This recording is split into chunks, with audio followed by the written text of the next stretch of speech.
आज की एक बहुत ही महत्वपूर्ण प्रेस वार्ता में सभी मीडिया बंधुओं का मैं स्वागत करती हूं, अभिनंदन करती हूं और इस्तकबाल करती हूं। और अपनी बात ये कहकर शुरू करना चाहती हूं कि हर आदमी में होते हैं 10-20 आदमी, जिसको भी देखना कई बार देखना। ये लोकसभा चुनाव इस दृष्टि से बहुत ही विलक्षण रहा है कि मोदी जी के साथ साथ भाजपा और आरएसएस की विषाक्त विचारधारा से जुड़े कई और व्यवसायों में काम करने वाले लोग, कई पत्रकार भी उसमें बेनकाब हुए हैं। मुझे लगता है कि आज की प्रेस वार्ता इसलिए भी महत्वपूर्ण है क्योंकि एक पत्रकार की बेटी होने के नाते बचपन से मैं ये सुनती आई हूं कि खींचो न कमानों को न तलवार निकालो, अगर तोप मुखातिब हो तो अखबार निकालो। तो चौथे स्तंभ, जो लोकतंत्र का चौथा स्तंभ है, उसकी निष्पक्षता और निर्भीकता पूरे लोकतंत्र के लिए कितनी महत्वपूर्ण है, ये बचपन से मुझे सिखाया गया। मैंने कई बार टीवी के डिबेट में भी ये कहा कि एक पत्रकार की कलम अगर झुकती है तो सिर्फ लिखने के लिए झुकनी चाहिए, ऐसा मेरे पिताजी हमेशा कहते थे। अब सवाल ये उठता है कि एक बहुत ही सभ्य, मर्यादित, संयमित दिखने वाले वरिष्ठ पत्रकार पत्रकारिता को कितने निचले स्तर तक ले जा सकते हैं, ये कल से वायरल हो रहे एक वीडियो ने दिखा दिया है। मैं तो रजत शर्मा जी से सीधे सीधे आज पूछना चाहती हूं कि जो अपशब्द रजत शर्मा जी ने कहे हैं, वो क्या उनकी आदत है, उनकी फितरत है, कांग्रेस और विपक्ष से उनकी नफरत है, या मोदी जी का चरण वंदन है? और मुझे लगता है कि कल से भारत के सोशल मीडिया प्लेटफॉर्म्स पर लाखों लोग जो अपनी राय, अपनी प्रतिक्रिया एक अभद्र टिप्पणी के ऊपर दे रहे हैं, उन सब के सामने सार्वजनिक रूप से एक स्पष्टीकरण या बयान जरूर आना चाहिए। मैं थोड़ी सी क्रोनोलॉजी बताना चाहती हूं कि असल में हुआ क्या। पहले हम लोग सोच रहे थे कि वो दोनों वीडियो यहां पर दिखाएं, पर वो आपको मेरी टाइमलाइन पर जरूर मिलेंगे।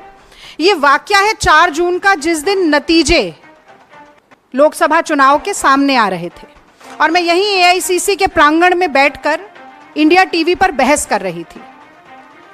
अब होता ऐसा है कि अगर एंकर और प्रवक्ता साथ में बोल रहे हो, कांग्रेस की बढ़ती हुई टैली को देखकर गर्मजोशी का माहौल हो, शोर शराबा हो और टीवी स्क्रीन सामने ना हो, तो अक्सर बुदबुदाकर या धीरे से अगर कोई बात कही जाती है तो वो सुनाई नहीं दे पाती।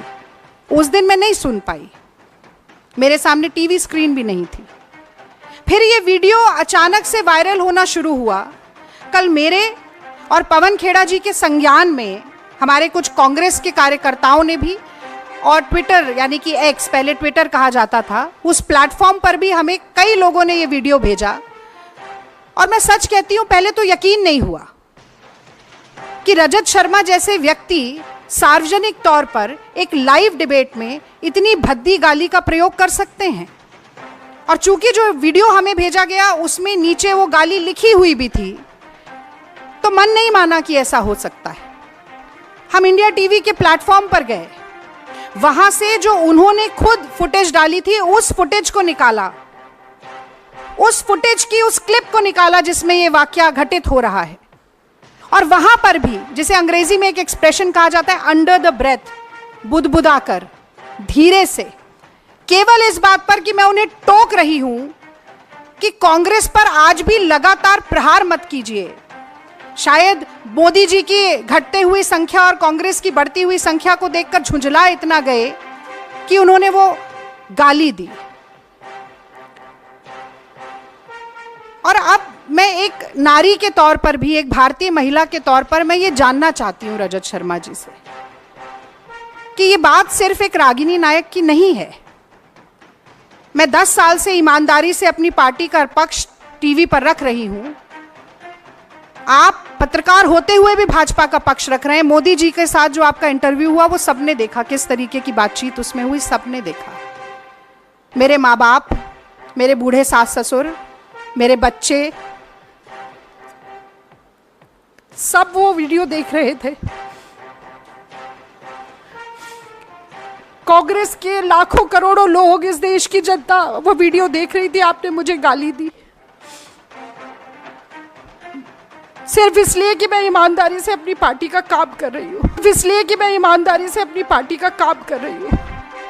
और सिर्फ गाली नहीं दी, उसके बाद सुबह आपने मुझे धमकाना शुरू किया।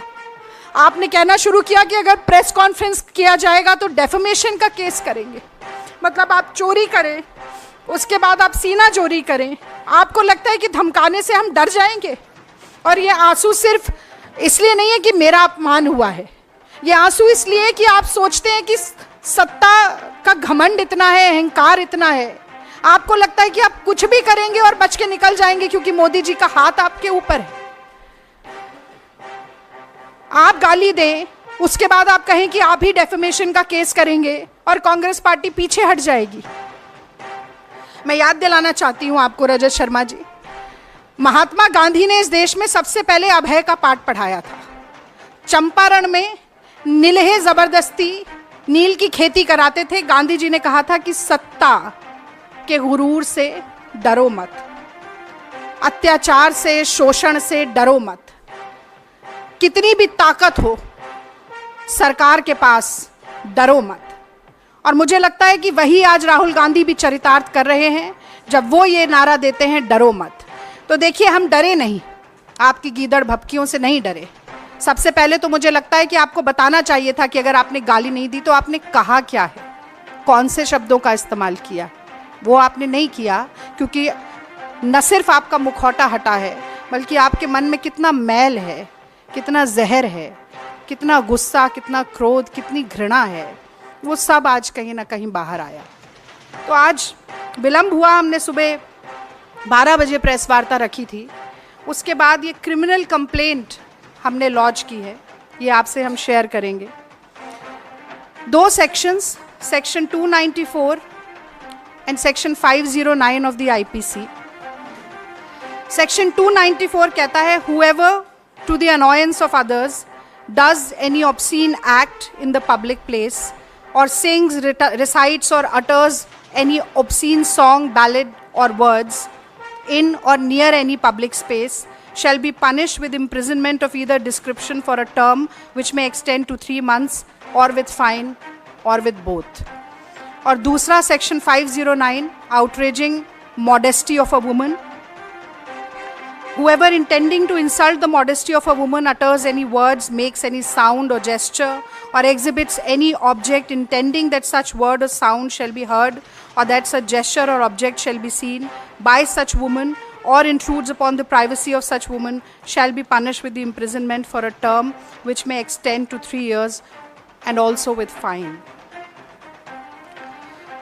तो आपकी धमकियों और गीदड़ भपकियों से आपने चुप कराने की कोशिश की, खामोश कराने की कोशिश की।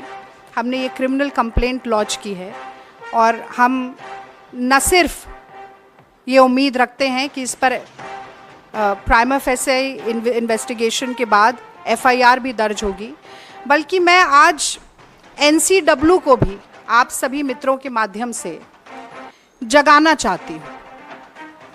ये सुओ मोटो कॉग्निजेंस एनसीडब्ल्यू कब लेना सीखेगी? नेशनल कमीशन ऑफ वुमेन को कठपुतली की तरह नचाना मोदी सरकार कब बंद करेगी? हमने पहलवान बेटियों की पीड़ा देखी, उनकी छाती पर लातें मारी गई, उनको अपने मेडल सड़क पर छोड़ने पड़े, हर तरह का दुर्व्यवहार हुआ। तो मोदी जी से बहुत ज़्यादा अपेक्षा नहीं है, पर एक बार फिर आज गेंद उनके पाले में भी है कि कहीं ना कहीं नारी शक्ति की बात करना, नारी वंदन की बात करना, तमाम बड़े बड़े नारे देना नारियों से संबंधित, आज उन सभी का एक बड़ा फैसला, उनका सत्यापन करने का एक बड़ा फैसला वो ले सकते हैं। और मुझे लगता है कि आगे बढ़कर इस मसले पर बोलना चाहिए। और अंत में मैं ये बात जरूर कहना चाहती हूं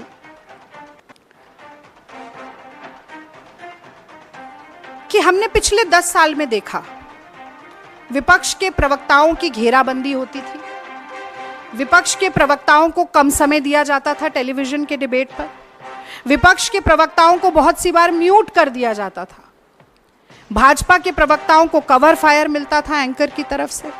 लेकिन एक परिकल्पना में जो सबसे बड़ी अतिशोक्ति होती है ना, हम भी जब ये होता था तो हम बैठ के कहते थे कि भाई कुछ भी हो जाए, एक दिन ऐसा नहीं आएगा कि कभी माँ बहन की गाली देने की नौबत आन पड़े।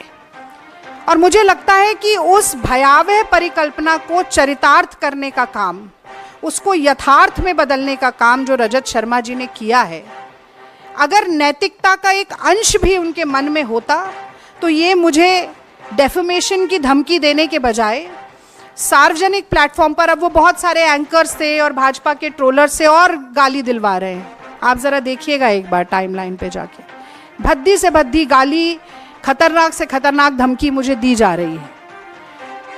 तो मुझे अपेक्षा ये थी कि वो आकर ये बात कहते, बताते, स्वीकारते और माफी मांग लेते, खत्म हो जाता कि मेरे मुंह से निकल गया, नहीं बोलना चाहिए था, या कम से कम ये बताते नहीं कहा तो क्या कहा।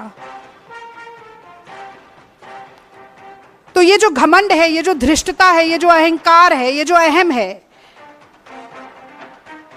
कि अगर सत्ता का हाथ मेरे सर पे है, मेरी पीठ पर है, तो मैं कुछ भी कर गुजरूंगा और मेरा कोई कुछ नहीं बिगाड़ सकता, इस घमंड को तोड़ना जरूरी है। इसलिए हम ये लड़ाई लड़ रहे हैं। और मुझे तो बड़ा आश्चर्य होता है, विद्यार्थी परिषद से संबंध रखते हैं रजत शर्मा जी, मुझे लगता है इनकी शायद ये प्रशिक्षण वहीं से शुरू हो गया था। और उसका वो एक अंग्रेजी में कहा जाता है, scratch on the surface and you will see the ugliness beneath. और वही कहीं देखने को मिला है, the perception, the pretence actually slipped. और अंदर के भीतर की कितनी कड़वी सच्चाई है वो एक बार एक झलक में निकल कर आ गई।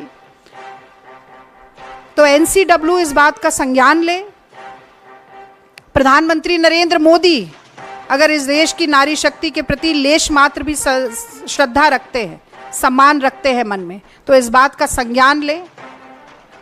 और रजत शर्मा जी साफगोई के साथ आकर जो 2 सवाल मैंने पूछे कि आपने क्यों कहा और अगर नहीं कहा तो क्या कहा, ये धमकियां देने के बजाय ये बात आकर बताएं, क्योंकि आपकी अदालत तो बहुत लंबे समय तक करते रहे, आज जनता की अदालत में वो खड़े हैं।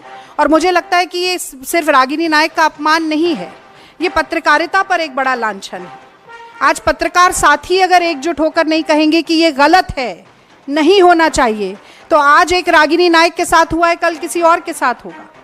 किसी की भी माँ बहन बेटी के साथ अब गाली गलौज की नौबत आ जाएगी, लाइव डिबेट में, लाइव चैनल्स पर ऑन एयर गालियां बकी जाएंगी। और ये सिर्फ मेरी बात नहीं है, कहीं ना कहीं इस देश की सारी महिलाएं आज कह रही हैं, पत्रकार बंधुओं से कह रही हैं कि लाज राखो मेरे घूंघट पट की। और यही बात एक बहुत ही दुख भरे मन के साथ मैं आप लोगों से साझा करना चाहती थी इस प्रेस वार्ता के जरिए। यदि कोई भी सवाल आपके मन में है, आज इसी विषय पर बोलूंगी, तो जरूर मैं जवाब देना चाहती हूँ।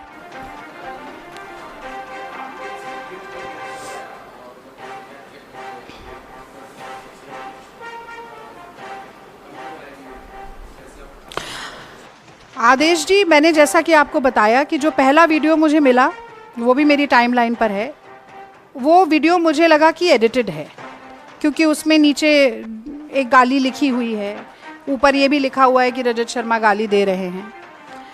पर उसके बाद इंडिया टीवी ने जो लाइव शो अपने ही प्लेटफॉर्म पर शेयर किया, उसमें से वही फुटेज लेकर हमने वो सेक्शन, वो पार्ट, वो क्लिप आपको दिखाई है।